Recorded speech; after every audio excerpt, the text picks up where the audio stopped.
Les Soleils porte son veston d'occasion pour aujourd'hui parce qu'il y a un documentaire sur l'histoire des expos qui sort en salle aujourd'hui. Exactement, ça sort dans les cinémas pour l'instant à Montréal, mais probablement qu'il y aura des représentations ailleurs au Québec très bientôt. Alors, c'est un documentaire qui s'appelle Nos Amours, la saga des expos de Montréal. Un documentaire qui a été tourné pendant une dizaine d'années. Alors, étant donné que ce film-là dure 1h30, vous comprenez qu'il y a beaucoup de moments clés dans l'histoire des expos qui sont présentés. On suit bien sûr les efforts incroyables qui ont été faits pour ramener le baseball majeur à Montréal. Plusieurs participants qui témoignent dans ce film-là, entre autres Charlie Stephen Bronfman, les équipes des expos de 1981 et de 1994, le magicien Alain Choquette, qui est un immense admirateur de l'équipe, tout comme moi. On revoit en action Gary Carter, Philippe Allo, youpi!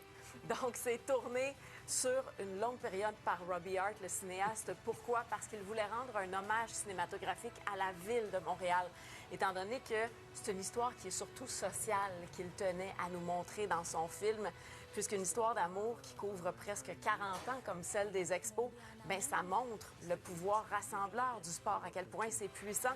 Et quand on a aimé quelque chose, on peut continuer de l'aimer pour l'éternité. Alors, c'est ce qu'on voit là-dedans. Puis moi, juste avec la bande-annonce, là, je peux vous jurer que j'en ai des frissons. Alors, on va écouter un extrait de cette bande-annonce.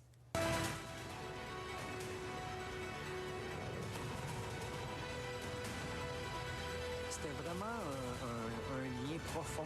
On a tombé en amour. C'était des méga vedettes. We love that team.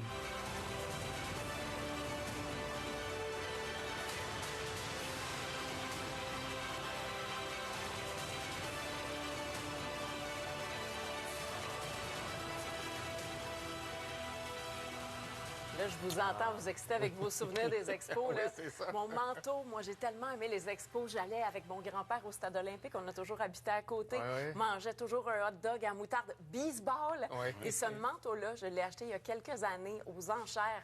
C'est l'équipe des expos qui faisait faire à l'époque des manteaux pour les enfants des joueurs. Donc ça, à l'intérieur, sur l'étiquette, il y a un nom qui est écrit Davis. Et ce serait l'enfant, donc, de Willie Davis qui a joué pour les expos au milieu des années 70.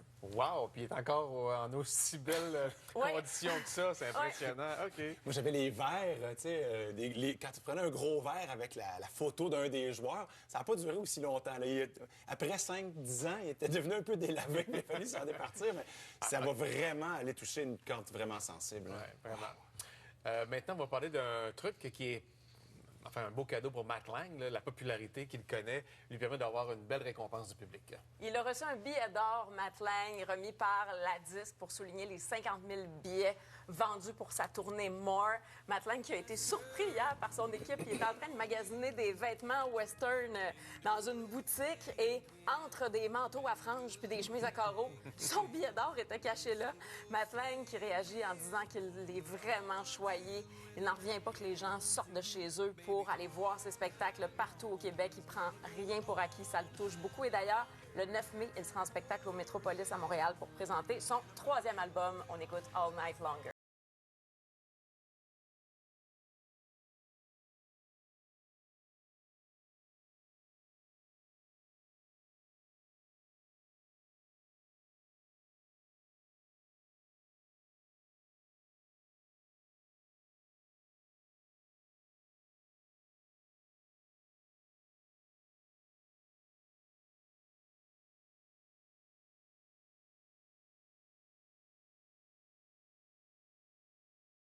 Ah, bien sûr. Ben écoute, quand on touche au rétro, les expos en sont un bon exemple. On va chercher une corde très sensible, puis là, on se rappelle des vieux souvenirs. Les années 80, c'était une musique absolument extraordinaire, des films épiques.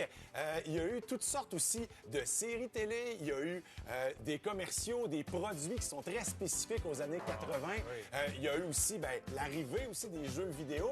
Et donc, c'est pas surprenant qu'il y ait une espèce de retour, parce que tous les adultes d'aujourd'hui aiment bien aller s'activer raccroché un peu au rétro.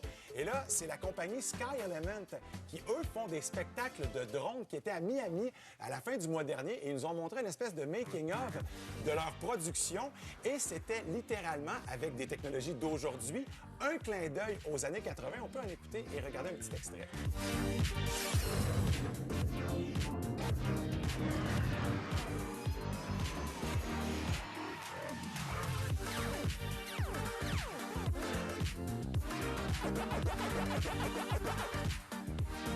Des effets sonores en plus. Ben oui, écoute, c'est vraiment impressionnant de voir qu'on est passé d'une trentaine de drones synchronisés à là, des centaines. Et on arrive à créer des œuvres qui, je veux dire, correspondent exactement. On reconnaît tout de suite Pac-Man. On a reconnu aussi Retour vers le futur. Ouais. Et ce qui est intéressant, c'est que là, maintenant, on est capable de jouer avec une troisième dimension. C'est plus seulement une espèce de toile qu'on voit qui est dessinée dans le ciel. Il y avait Galaga aussi, je pense, où on tire des vaisseaux spatials. Ou c'était Galaxian ou Galaga, c'est un des deux. Hein? Oui, il y avait Arcanoïde dans le genre. Pour les expos, il y avait